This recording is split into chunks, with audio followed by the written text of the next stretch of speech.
Welcome to Red Panda Post-Con Review, where we grade conventions that we've attended. Today we're talking about MAGFest 2016 that occurred at the Gaylord National Hotel. MAGFest. For MAGFest 2016, we had a lot of fun. It's the highlight of our year, many years. And today we're just going to talk about the main aspects of the convention that stood out to us and grade it. We do want to start out by thanking the people that recognized us and stopped to talk to us at MAGFest 2016. Nelly did a much better job than I did. I was kind of defensive against people. I was like, who are you? Yeah, maybe I did a video. What of it? But Nelly was very welcoming, and he did a much better job of representing us than I did. That's right. So now let's get to the meat of it. Nelly, how did you like the con experience of MAGFest? I always love MAGFest. I mean, it's my favorite con. The past few years, getting to pre-registration was easy. It was efficient. It was quick. I didn't have to wait in line. They had plenty of people staffed, which was really, really nice. Yeah, wasn't really expecting so many people to be staffed, but I think they knew from past experiences that there's going to be a lot more people coming in, and there was. Mm-hmm. But it went by really quick.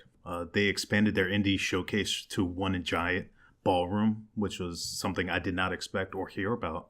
Last year it was maybe a handful of tables. I mean, they had their own section, but this year it was just a huge giant center, and it was open 24 hours. As always, the arcade room was 24 hours.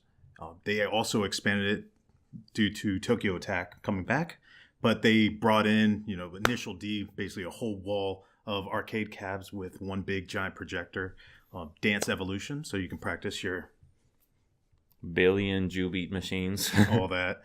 Fighting cabs, Gundam, fighting machine. All the Dance Revolution games. DDR. A bunch of the older arcade machines. What was the Wave Racer game that you needed to complete all the stages of at like 3 in the damn morning? I can't remember. In addition to the video game rooms, they expanded their LAN room for PC gaming. So it was off to the side. On another different wing of the actual convention, but they increased the size of that, and it was also something pretty cool, but not a lot of people really knew about. I guess if you weren't into PC gaming, didn't really go into that side. Another great MAGFest thing to check out was the Video Game Museum. They showcased video game systems from, I guess, computer age, so very, very like Apple IIs all the way up to Dreamcast, PlayStation 3s. They went through the different eras of video gaming, and you can see different notes and actually get to play some of them there. So it was kind of cool to see families like go out and take a look at some of the older generation of games, and kids, look at them and be confused. MAGFest always is on point with their concerts. They get DJs, they get rock bands, they get international bands. They brought in Inti Creates. You might know them from the Mega Man series with the upcoming Mighty No. 9 soundtrack. So that's something that was unique. I believe it was their first time performing in the United States live. So that was really good. Journey Live. So that was another unique concert experience that they're actually going to be touring with. So it's kind of their test run was here at MAGFest first. So another MAGFest first.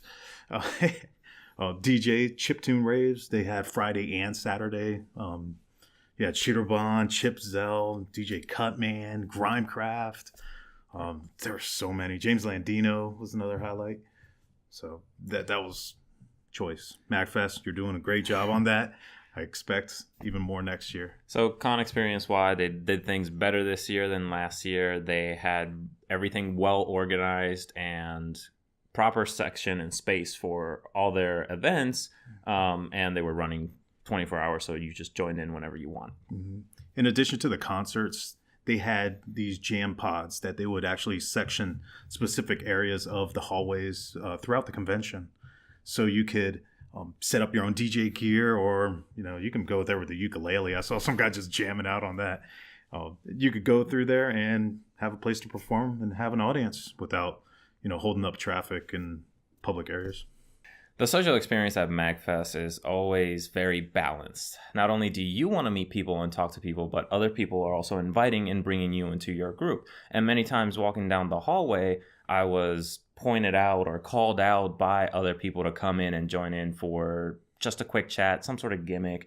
And so it's a lot easier to interact with other people. And because MAGFest is so well sectioned, you know where the people you want to hang out with are. If you go to the video game room, all the fighting cabinets are together. If you go into the console room, the Pokemon area, very well prominently displayed.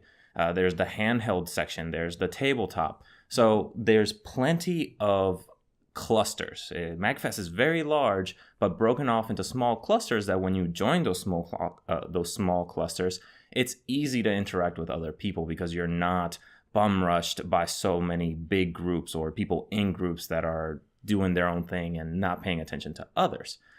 This makes MAGFest social experience very unique, unlike any other. It really is the easiest time I have meeting people and chatting.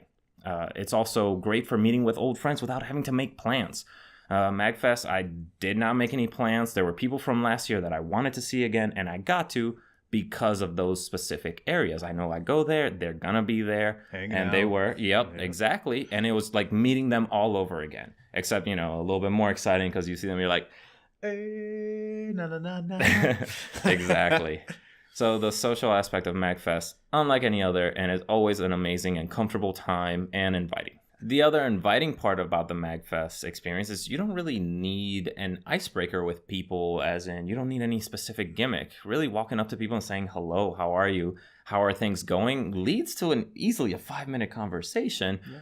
And that's a lot of what my experience was, walking down the hallway, say hi to someone, share an awkward handshake. Oh, yeah. And then you just talk about what's going on at the moment and what's coming up. And it was very easy to chat people and say, well, what do you have going on? Where are you going to be? And use that to find out where people were holding room parties. You didn't have to be at the convention to be social. No. Plenty of room parties that people will welcome you in as long as you contribute something. And this usually is like, well, I can bring music, or I can bring drinks, or I can bring food. As long as you offer up something, people are usually going to be welcoming and more receptive to you. The location is obviously at the Gaylord, and we've discussed the Gaylord so much. We like that center as much as we like the conventions held and the events held there. Again, it's a very nice, easy place to get to and plenty of things to do in the area. So you're not really stuck to the convention itself. Not exactly. Right. You can stay in the convention center and pretty much be there the whole convention if you want. You can get food delivered and just hang out. But there's other things to see around the convention center itself. I mean, they got the Ferris wheel, and then they got a bunch of bars and restaurants around it. So, Nelson, what do you grade MAGFest 2016? MAGFest 2016, I give it a taiko drum, a big taiko drum. Not this little one, a big one. Because music was hit, I had a good time, and it was loud. That's it. All right. I give MAGFest 2016 11 okay hand sign emojis out of 10, because that's exactly how I feel when people ask me, how was MAGFest for you? My only response is it was just great. Every minute I wanted to do more. I wanted to be more involved in it. Wake up early in the morning to go down just to be surrounded by the environment. I roamed around a lot because it always felt like I was missing something, because I know there was something going on all over the place. And so I stopped in a lot of different locations, talked to different people, got to play different games. Although most of the time I did Pokemon, which was very enjoyable too. And that would go late, and I would just go late, just doing this over and over, just roaming around, looking for new things. And I would be dead tired, but I did not want it to end. And I would sacrifice a lot of sleep in order to be there more. And it's an experience you want to keep lasting. That wraps it up for Red Panda PostCon review. Please look forward to a Red Panda podcast dedicated to our MAGFest experience, where we go more into detail about what it is we did, and we'll be having some special guests that will add different perspectives. So yes, look forward to that. Please share your MAGFest rating down in the comments below, and give us a like if you agree with our ratings, give us a dislike if you disagree with us, and tell us in the comments why. See you next time.